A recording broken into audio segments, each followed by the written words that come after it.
My name is David Stevenson and I'm Professor of International History in the International History Department at the LSE. This course fits into our portfolio of first-year undergraduate courses, so it's quite a broad course and it's meant to give students an introduction to the sweep and broad development of international politics over the last century and a bit, from 1890 up until the present day. So a lot of it is about international conflict, including the two world wars and the Cold War.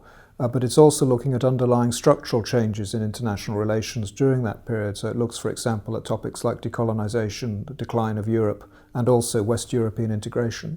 The course is structured in the usual LSE format, so there are 20 lectures and 20 classes, and the classes are follow-ups meant to discuss topics that have come up in the lectures more thematically. The classes go into greater depth and detail. Of course, students, as with any LSE course, are expected to do a lot of work on their own. So typically they'll be giving a presentation in class and 4 essays on which they will get feedback. There's an extensive reading list on which they'll get guidance in the class on how to navigate their way through that. This is a very good course for students taking international relations, and it's compulsory for them because it gives us a groundwork of modern case studies in modern international politics on which they can base their more theoretical work in the international relations department.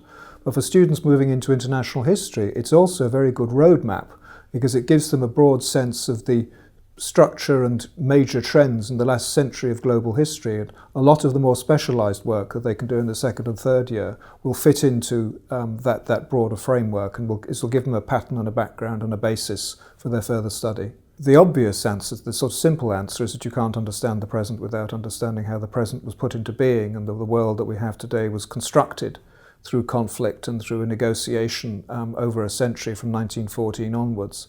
But this course will give you a great deal for understanding, for example, about the great power relations in the modern world, the way in which the Middle East has been shaped, the way in which Western Europe and European integration have progressed. All of these things you'll find material of direct relevance in this course for helping to understand the issues that are of great concern and are dominating the newspaper headlines now.